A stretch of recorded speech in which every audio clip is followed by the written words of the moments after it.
Hello everyone. I wanted to discuss quickly today an annoying phenomenon that I'm sure that anyone who is open or visible about their disability is familiar with. Every so often I get told, "Oh, I couldn't live if I had to deal with what you deal with." And it's strange to me how many people take this phrase for granted. As a reminder, I'm diagnosed bipolar type 1 and I have yearly episodes of psychosis where I live sometimes in a half-grandiose fantasy reality. It really does have a large impact on my living situation and has made the last 4 years of my life quite difficult. But to not be able to live? To really end existence as I know it because of this?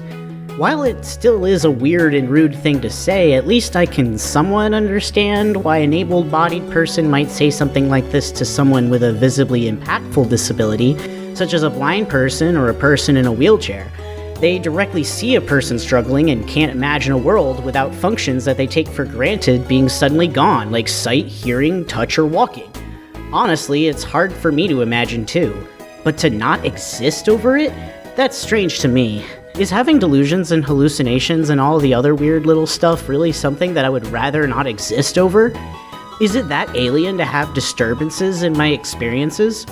Perhaps in frequency or intensity that I experience them, but I can't imagine being so different that I wouldn't want to exist at all, and I don't see how physically disabled people would feel much different in most cases. In my darkest days, of course I was considering these kinds of things, but at the same time, that was largely because of the conditions surrounding me, producing me. There is something that I have gained from experiencing these things, a sort of experience that shouldn't be actively sought out. But despite how dark that may seem, I'm doing well enough for myself right now. In fact, I'm quite happy, all things considering.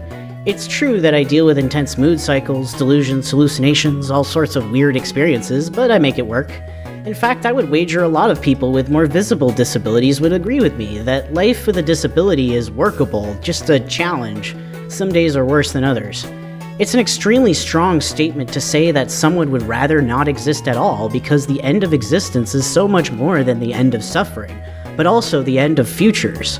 In fact, I think that this way of framing disability around suffering isn't really rooted deeply in the experience of being disabled at all, despite the complex suffering disabled people endure, but rather a line of thinking that has far more sinister consequences, completely unbeknownst to the speaker.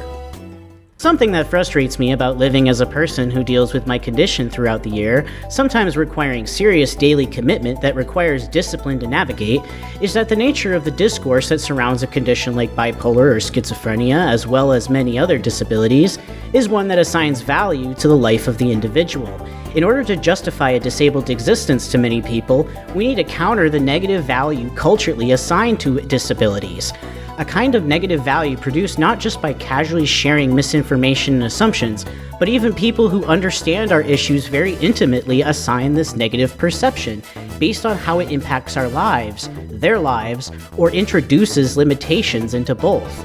To respond, it is almost as if we are expected to counter that negative image with some sort of inverted positive one.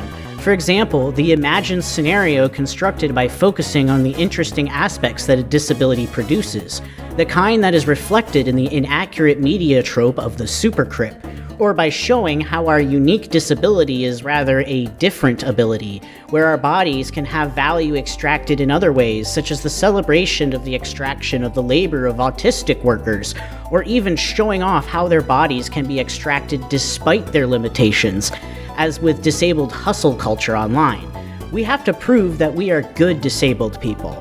As a result, disabled people who are content with continuing to exist as they are, especially important political categories like that of the autism advocacy movement, are placed in a double bind. On one side, they have to present a sugar-coated, unrealistic lie of disabled living. On the other, they contribute more towards the narrative reinforcing their social extermination, all of which limits how the actual lived experience of being various kinds of disabled can be politically analyzed as subjects, having major consequences for the whole population as living, medically analyzed beings. The problem lies in assigning a value to a life as if it is a quantity, like in utilitarianism. Obviously, nobody is trying to assign an exact number to the suffering that we experience.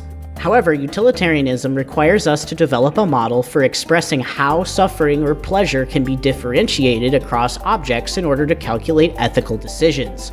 positive utilitarianism is interested in seeking pleasure, while negative utilitarianism is interested in reducing suffering. So when we are focused on reducing the suffering that someone experiences, such as being disabled, we are being a negative utilitarian. In this scenario, in order to justify the continued process of existing, which has a continued cost, we have to argue that existing with a lot of suffering and with the cost of living is somehow better than not existing and not experiencing any suffering at all. The problem with this approach, though, is that the suffering of something that doesn't exist at all is not the same as something that doesn't experience any suffering, something that is not clearly differentiating in suffering models of utilitarianism. We can see this by analyzing a thing that has a net neutral suffering versus something that doesn't exist as objects. The object that has a net neutral suffering not only has a present, but a past and a future, while the object that does not exist has none of these. As a result, the object with the net neutral suffering can always change and try to produce better futures, while the object that does not exist cannot do anything at all because it doesn't even exist. What is evident here is that the very act of existing itself introduces a whole element of change over time that something that does not exist can never have. And this change over time allows us to express territories in the real lived world that allow us to express power beyond ourselves, in such a way that cannot be measured by a single quantity of pleasure or suffering. There is something about existing that makes the world produce things differently than if we did not exist at all, and thus impacts how suffering is experienced. Let's try to look at the question of the disabled subject a little differently. Instead of seeing ourselves as a question of human suffering, we should look at ourselves as a question of human difference that can produce suffering. Disability is a question of existence. Our bodies are frail, fickle, vulnerable to interference, and always slipping beyond the grasp of control. They physically occupy space in the world. They consume resources. They produce language, art, and ideas. They trip and fall and find themselves in different ways of thinking. They can even aggregate in large numbers and form crowd structures that must be directed like flows of water. They transform over time and adapt to new lifestyles as life transforms their relations to the world, pushing their continued existences to the limit. Bodies, everywhere. It is true that they are all suffering in some way, and sometimes in very profound ways, but this suffering isn't really a consequence of the existence itself, or something fundamental to their own body that could only simply be treated by simply destroying it, to go so far as to believe really the only answer is to no longer exist. This is why medical treatment, and not adaptable socialized living, is the approach that is repeatedly conditioned in our minds. This idea that our maladies can be cured and we can return to our normal lives. But schizophrenics and other psychotics already know the existential dread that overhangs the rest of their lives, knowing that for months or years they were trapped in an episode, even if they have not remissed in years. Likewise, elsewhere we observe that disability changes the body forever through the trauma of enduring these transformations, regardless of successful social reintegration. Thus, it is not the bodies and their illnesses that are necessarily the problem, but rather the relation they have with the disturbance of the production of mass-produced serialized existences and experiences that are socially organized into larger arrangements that construct the way that our existences are structured and how our subjectivity is produced. Oftentimes, the negative utilitarians give the example of factory farming mass-producing suffering in individuals to justify their ethical arguments, fixated on the scalability of these operations. Surely these activities are horrendous and mass-produce misery on an industrial scale, but this analysis fails to understand what is actually producing the misery that each animal experiences. It is not merely the fact that people eat meat, although this has complex ethical questions in of itself, but rather the industrialization of this process that mechanically separates the life of animals from their bodies in the form of reducing their existence down to one of growing as large as possible in cramped conditions and being slaughtered at a young age.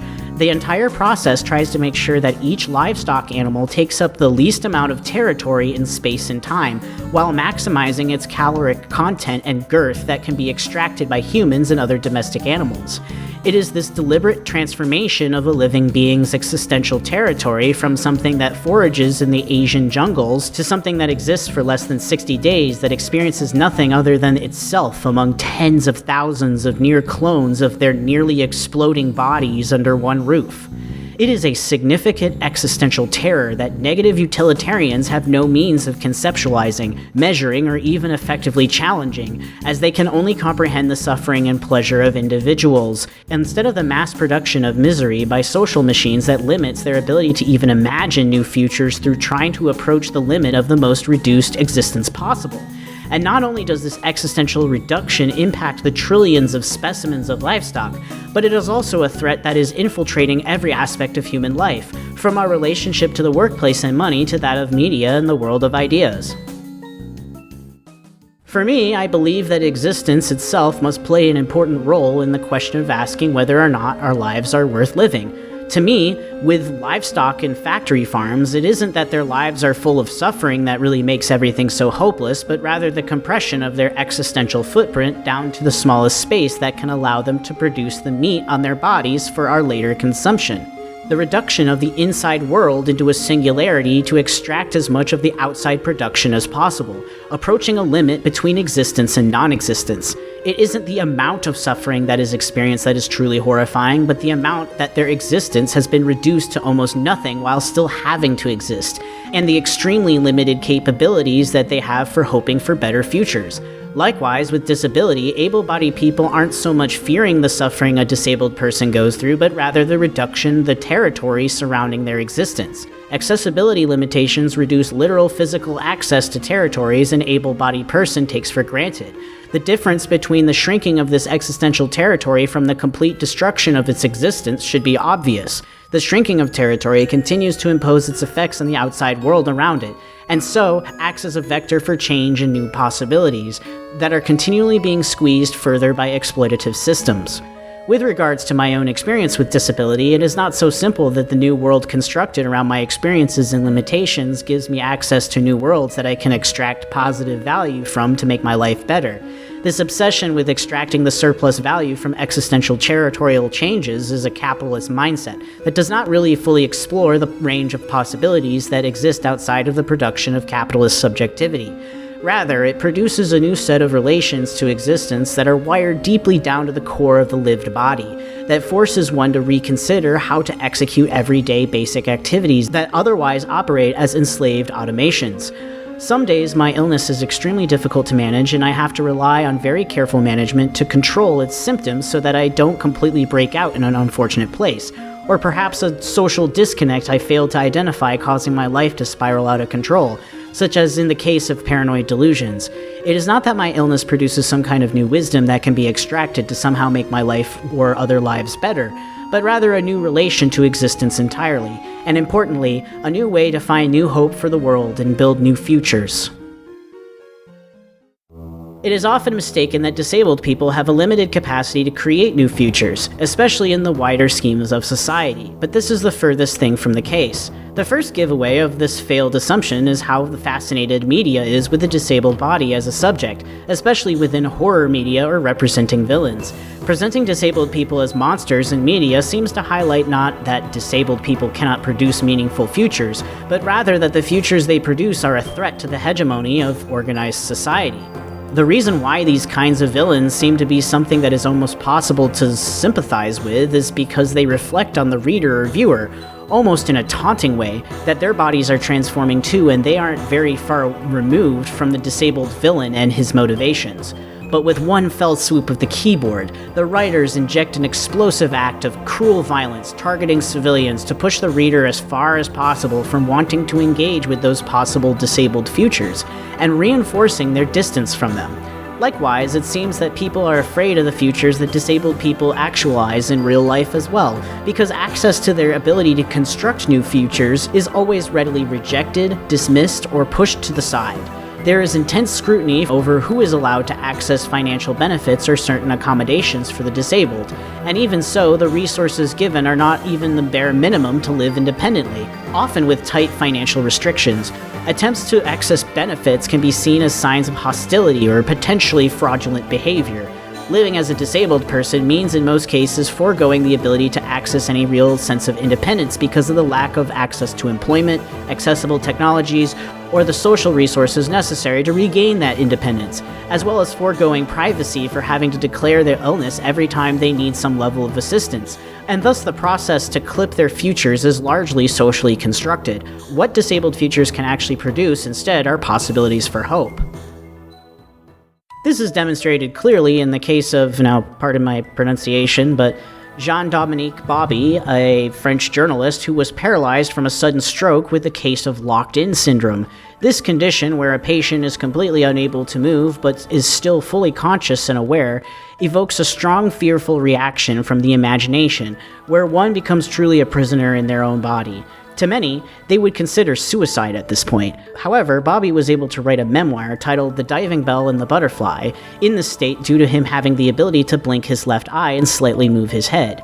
He goes into detail about the special alphabet arranged by the most commonly used letters in the French alphabet that was spoken to him that, when he blinked, indicated a letter that he intended to be recorded. Through this, he was able to spell out messages and even an entire book, where he recounted his experience, as well as talking to visitors and staff, discussing everything ranging from his everyday life, the medical and nursing procedures surrounding his care, the things that he missed from his old life, and his ability to visualize experiences. What is revealed in the text is not something that can really be measured in simple terms of pleasure or suffering, but rather a complex fabric of a terrible situation, an experience of many dimensions. He speaks of many miserable things, but also small moments of joy, and his text embodies hope for the future for when he may be able to move a little more. He even comments on his own perspective of being perceived by the public as a vegetable is not truly who he is. He lived this way for over a year when he was completely subject to the world around him, but he was able to experience a depth of experience that we would have never even known if he was unable to blink his eye like some patients. The tragedy wasn't that he had to live with an extreme disability, but rather that he died shortly after the publication of his book, that his experience ceased to exist and those futures were terminally cut off from him. However, the transformation of his experience into text allows it to continue to impact the world through every reader who engages with the text. So in some sense, the artifacts of this existence continue to persist, continue to produce machines that change the world through inspiration in his words. This model of sharing experiences and producing disability inspiration, as opposed to inspiration porn produced for able-bodied people to feel good for themselves, repeats through many stories of disabled bodies, especially those who engage with politics and die after a short but determined life. It produces value through understanding what that time we have to exist really means for ourselves and our relations to the outside world. Disabled bodies make social movements that, even sometimes from merely existing and experiencing the limitations of human existence, change our relationship to our own existences. A lot can be produced by a body, as it turns out. Bodies produce carbon dioxide, piss, shit, sweat, tears, blood, dead skin, hairs, and many other assorted disgusting little artifacts of what produces the surfaces on which we actually occupy on the interface of our own existence. They can move around and change things around, and in large quantities they can be very powerful entities. Preferably for some, bodies would be best organized in specific places neatly, like cells of RAM on a computer, but this is impossible, because the bodies that we use to compose social structures are all produced in ways that are infinitely mysterious in their inner workings that cannot be fully contained. We can only make accurate guesses on their overall generalized behavior. It is these chaotic potentials existing in all of us that these people would like to see eliminated, the reduction of the size of these existential territories in a way similar to the livestock. It would be nice, they say, if no disability existed, because we would all be interchangeably exchanged on a marketplace of labor and do whatever we wanted with our lives. But not only is this ideology of belonging through participation in the labor apparatus convenient for capitalist societies to reproduce, it implies a specific structure somehow fundamental to our existence that links happiness to our ability to do whatever we wanted, and yet the structure itself limits whatever we wanted can be.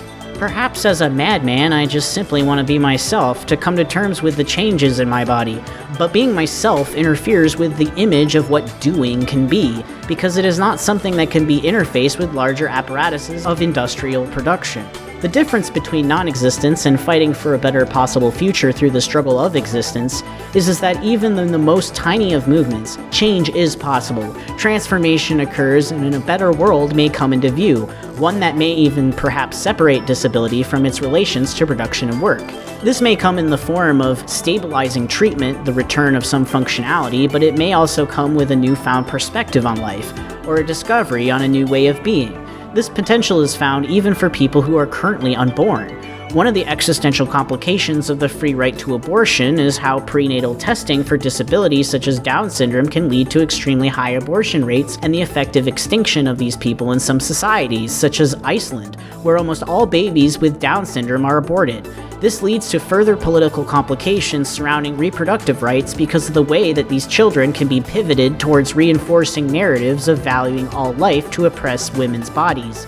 But valuing all life is not what occurs for these children in practice, because the reason why they are being aborted in the first place is because of the perception of what burden placed on the family and society from having such a differential diagnosis. Their existences are shoved into a tiny circle where few resources are provided to support their development, and after childhood, their existence is often shielded from the rest of society. Through improving conditions for people with Down syndrome, we improve conditions for people in general by challenging our own views on what humans can potentially be. A fight for existence is resistance, is persistence. This commonality, seen in Black power, queer politics, indigenous identity movements, disabled movements, and many other more niche causes, can be seen drawn through the evolution of various types of identity politics which accumulated in the 1970s and beyond. The politics later recaptured by the liberal elite to produce boss babes and other white-collar caricatures to try to subsume minority power.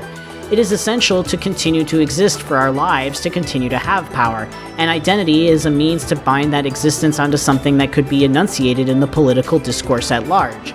If we do not exist either as a movement or as voices, then we cannot inspire, we cannot help other people discover themselves, and we cannot ever know of critical experiences at the edge of the range of human possibilities. If we are to be serious about the state of suffering of human existence, indeed of all life, then we must take seriously the way that we have arranged our relations to existence and the existences of others in the world and the functional and social powers that have created this existence, instead of focusing simply on pleasure and suffering. Most importantly, we must dismantle the individualist narratives that pull us in these isolationist positions of self-importance in the first place. The danger with modern liberal identity politics is how it recaptures radical ruptures in subjectivity produced by minority experience into individualized demographics that recontextualize these subjectivities into pre-configured categories to trap ourselves within these alienated experiences that disrupt large-scale political organization. It is not our individual suffering caused by our medical or social configuration that is producing whether or not it is worthwhile to live, but rather suffering is produced by the relation of how these functions accumulate at the junction of our subjective intersection. And it is up to us to find new ways to relate to our own bodies and construct relations in ways that help us actually achieve new futures, that help us make it hurt a little less, and give our existences room to breathe.